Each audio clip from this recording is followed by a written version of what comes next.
அனைவருக்கும் அன்பு வணக்கங்கள் சொந்தங்களே. இந்த வீடியோவில் நாம் சித்திரை முதல் நாளில் கனி காணும் பழக்கம் வந்த கதையை பற்றி பார்க்க போறோம். சித்திரை முதல் நாளில் செய்ய வேண்டிய மிக முக்கியமான சடங்கு கனி காணுதல் மற்றும் வேப்பம்பூ பச்சடி சாப்பிடுறதுங்க. இது அறிவியல் ரீதியாகவும் ஆன்மீக ரீதியாகவும் ஆழ்ந்த அர்த்தம் கொண்டதாக கருதப்படுது. இதுல கனி காணுதலுக்கு பல காரணங்களும் பல பலன்களும் சொல்லப்படுது. ஆனா இந்த கனி காணும் சடங்கு உண்டானதற்கு என்ன காரணம், இது எப்படி வந்தது என்ற காரணம் பெரும்பாலானவர்களுக்கு தெரியாது. இதுவரை சித்திரை கனி காணுதல் எதுக்காக செய்யறாங்க அப்படின்றது உங்களுக்கும் தெரியாதுன்னா இப்போ நீங்க இந்த வீடியோ வாயிலாக தெரிஞ்சுக்கலாம். தமிழ் மாதங்கள்ல முதல் மாதமான சித்திரை மாத பிறப்பை தமிழ் புத்தாண்டா கொண்டாடிட்டு வரோம். இத கேரள மக்கள் சித்திரை விஷு அப்படின்ற பெயர்ல கொண்டாடுவாங்க. சூரிய பகவான் 12 நாள்லையும் தனது பயணத்தை நிறைவு செய்து மீண்டும் புதிதாக மேசம் ராசியில இருந்து தனது பயணத்தை புதிதாக துவங்கக்கூடிய நாள் அப்படின்றதுனால சித்திரை முதல் நாள் சிறப்புக்குரிய நாளா கருதப்படுது. தமிழ் புத்தாண்டான சித்திரை முதல் நாள்ல செய்ய வேண்டிய முதல் சடங்கா சொல்லப்படுவது கனி காணுவது. தமிழ்நாடு கேரளாவுல இந்துக்களால கடைபிடிக்கப்படுற மிக முக்கியமான சடங்காக இது கருதப்படுது. இதை சித்திரை கனி, சித்திரை விஷு, விஷுக்கனி, கனி காணுதல் அப்படின்னு பல பேர்கள்ல சொல்றது உண்டு. விஷு அப்படின்னா விடியற்காலையில முதல்ல காண்பது என்ற பொருள். கனி காணுதல்னா என்ன? சித்திரை முதல் நாளான தமிழ் புத்தாண்டிற்கு முந்தைய நாள் இரவு ஒரு தட்டுல மா, பலா, வாழை, முக்கணிகள், வெற்றிலை பாக்கு, இனிப்பு, தங்கம் நகைகள், தங்க காசுகள், பணம், குங்குமம், மஞ்சள், அச்சதி பூ இதெல்லாத்தையும் வச்சு அதுக்கு முன்னாடி ஒரு கண்ணாடியை வச்சு பூஜை அறையில சாமி படத்துக்கு முன்னாடி வச்சுட்டு தூங்க போயிடுவாங்க. தமிழ் புத்தாண்டு அன்னைக்கு காலை எழுந்ததும் வீட்டுல உள்ள எல்லாருமே நேரடியா பூஜை அறைக்கு போய் தட்டுல வைக்கப்பட்டிருக்க மங்கள பொருட்களை பார்த்துட்டு அதை தொட்டு கண்கள்ல வச்சு வணங்கிட்டு கண்ணாடியில நம்முடைய முகத்தை பார்க்கணும். இதுக்கு பெயர் தான் கனி காணுதல். இப்படி வருஷத்தோட முதல் நாள்ல மங்கள பொருட்களை முதல்ல பார்த்ததுக்கு அப்புறம் அந்த ஆண்டை துவங்கினா அந்த வருடம் முழுக்க மங்களகரமாவும் செழிப்பாவும் மகிழ்ச்சியாவும் இருக்கும் அப்படின்றது நம்பிக்கை. கனி காணுதல் உருவான கதையை பற்றி இப்ப நம்ம பார்க்கலாம். விஷு கனி சடங்கு உருவானது ராமாயணத்தோட தொடர்புடையதான் சொல்லப்படுது. புராணங்களின்படி ராவணன் உலகில தானே பெரியவன் அப்படின்ற அகந்தை ஏற்படும் போது தன்னுடைய அனுமதி இல்லாமல் எதுவும் நடக்க கூடாது அப்படின்ற எண்ணம் தோன்றுச்சு. இதனால சூரியன் உதிப்பது கூட அவனுக்கு கோபத்தை ஏற்படுத்துச்சான். சூரியனின் கதிர்கள் அவனுடைய அனுமதி இல்லாமல் அவருடைய அரண்மனைக்கு நேரடியா விழுவது, சூரியனின் கடும் வெப்பம், இது எல்லாமே ராவணனுக்கு மேலும் கோபத்தை ஏற்படுத்துச்சு. ஆணவத்துல உச்சத்துல இருந்த ராவணன் சூரியன் கிட்ட போர் புரிய முடிவு பண்றான். இதனால பயந்து போன சூரியன் அன்றிலிருந்து ராவணனின் இருக்கும் திசையில தன்னுடைய கதிர்களை வீசுவதை நிறுத்திட்டாரு. இதனால பயிர்கள் சேதமடைஞ்சு போச்சு. நாட்டுல உணவு பற்றாக்குறை ஏற்பட்டது. மக்கள் இருள்ல வாழ்ந்தாங்க. ஸ்ரீராமன் அவர்களை காப்பாற்ற வர வரைக்கும் ராமாயண போர்ல ராவணன் வீழும் வரை அந்த மக்கள் இருளிலேயே இருந்தாங்களாம். போர்ல ராவணன் இறந்த பிறகுதான் அங்க மீண்டும் சூரிய ஒளி வீச துவங்குச்சு. இந்த நாளை நினைவு கூறும் விதமா விஷு கொண்டாடப்படுறதா நம்பப்படுதுங்க. ஆகவே இப்படிப்பட்ட இந்த தமிழ் புத்தாண்டுல இந்த நாள்ல நாம என்ன செய்யணும்?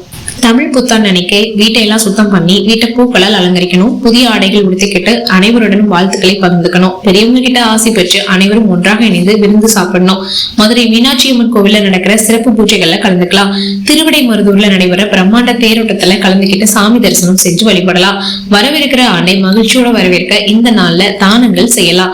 இந்தியாவில் மட்டும் இல்லாம இலங்கை, மலேசியா, சிங்கப்பூர் உள்ளிட்ட பிற நாடுகள்ல உள்ள தமிழ் சமூகத்தினராலும் கோலாகலமா கொண்டாடப்பட்டு வருது. தமிழகத்துல தமிழ் புத்தாண்டாவும் கேரளாவில விஷுவாகவும் கொண்டாடப்படுற இந்த பண்டிகை இந்தியாவின் வட மாநிலங்களிலும் பாய் சக்தி உள்ளிட்ட பல்வேறு பெயர்களால் கொண்டாடப்பட்டு வருது.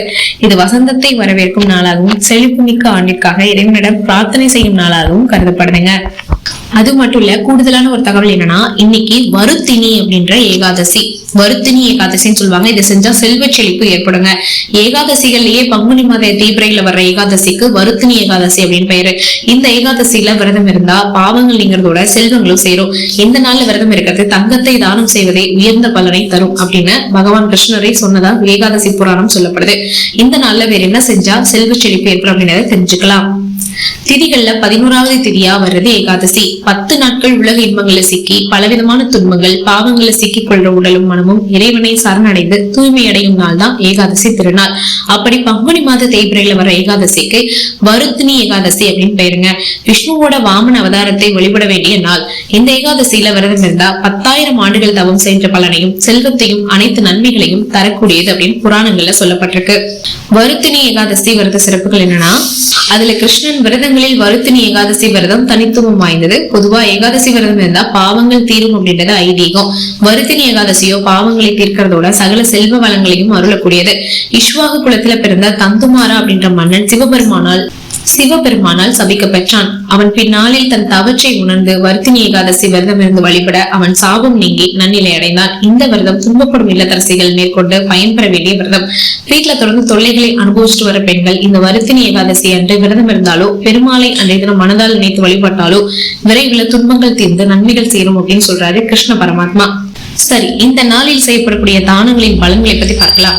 இந்த விரதத்தின் பலன்களை எடுத்து சொல்லும் போது தானங்களின் பலன்களையும் எடுத்துரைக்கிறார். வருத்தினி ஏகாதசி விரதம் இருப்பது குருஷேத்திர புண்ணிய பூமியில சூரிய கிரகணத்தின் போது சொர்ண தானம் செய்யறதுக்கு இணையானது. இதுல 2 விஷயங்கள் சூட்சமமா இருக்கிறதா பெரியவங்க குறிப்பிடுறாங்க. ஒண்ணு, குருஷேத்திர புண்ணிய பூமி அப்படின்றது நம்ம போராட்ட வாழ்வை குறிப்பது. அதுல சூரிய கிரகணம் அப்படின்றது வாழ்க்கையில துயரங்கள் சொல்லக்கூடிய நேரம் அப்படின்னு சொல்லலாம். அப்போ நாம அளிக்கிற சொர்ண தானம் தான் இந்த விரதமும் வழிபாடும். துன்பங்கள் சூழும் போது இறைவன் நினைக்கிறது அப்படின்றது ரொம்பவே பலன் தரக்கூடியது. தானங்கள்ல குதிரை தானத்தை விட கஜதானம் உயர்ந்தது. கஜதானத்தை விட பூமி தானம் உயர்ந்தது. பூமி தானத்தை விட எல் தானம் உயர்ந்தது. எல் தானத்தை விட சொர்ண தானம் உயர்ந்தது அப்படின்னு சொல்றாங்க. சொர்ண தானத்தையும் விட உயர்ந்த தானம் அன்னதானம். பித்ருக்கள், தேவர்கள், மனிதர்கள் மூவருக்குமே திருப்தி அளிக்கிற ஒரே தானம் அன்னதானம் தான். அப்படிப்பட்ட அன்னதானத்தை மேற்கொள்வதற்கு இணையான பலனை வருத்தினி ஏகாதசி நமக்கு கொடுக்கும். ஏகாதசி அன்று உபவாசம் இருப்பது சிறப்பு. முடியாதவங்க முழு அரிசி சோற்றை தவிர்ப்பது நல்லது. மேலும் இந்த நாள் முழுக்க விஷ்ணு சகஸ்ரநாமம் இல்லைன்னா ஆழ்வார் பாசுரங்கள் பாராயணம் பண்ணுங்க. இயலாதவங்க பெருமாளுடைய நாமம் ஒன்றை உச்சரித்து கொண்டிருக்கலாம். ஜெய ஜெய ஸ்ரீ சுதர்சனா, ஜெய ஜெய ஸ்ரீ சுதர்சனா அப்படின்னு 108 முறை சொல்லி துதிக்க மன வலிமையும் ஆரோக்கியமும் மேம்படும் என்று ஆன்றோர்கள் சொல்லியிருக்காங்க. என்ன சொன்னாங்களே, இந்த வீடியோல சொல்லப்பட்ட விஷயங்கள் உங்களுக்கு ரொம்ப பயனுள்ளதாக இருக்கும் நம்புறேன். பயனுள்ளதாக நினைச்சீங்கன்னா லைக் பண்ணுங்க, நிறைய பேருக்கு ஷேர் பண்ணுங்க. அது மட்டும் இல்ல, சொன்ன மாதிரி வழிபாடுகளை மேற்கொள்ளுங்க. அது மட்டும் இல்ல, கமெண்ட் பாக்ஸ்ல சித்திரை திருநாள் வாழ்த்துக்களை தெரிவிச்சுட்டு போங்க. உங்கள் அனைவருக்குமே சித்திரை திருநாள் வாழ்த்துக்கள். மேலும் இது போன்ற அருமையான ஆன்மீக வீடியோகளுக்கு நீங்க பண்ணி நம்மளுடைய சேனலை சப்ஸ்கிரைப் பண்ணி சப்போர்ட் பண்ணுங்க. மீண்டும் சந்திக்கலாம் சொந்தங்களே. நமது சந்திப்புகள் அனைத்தும் சந்தர்ப்பமாகும் பொழுது. அதுவரை நன்றி, வணக்கம்.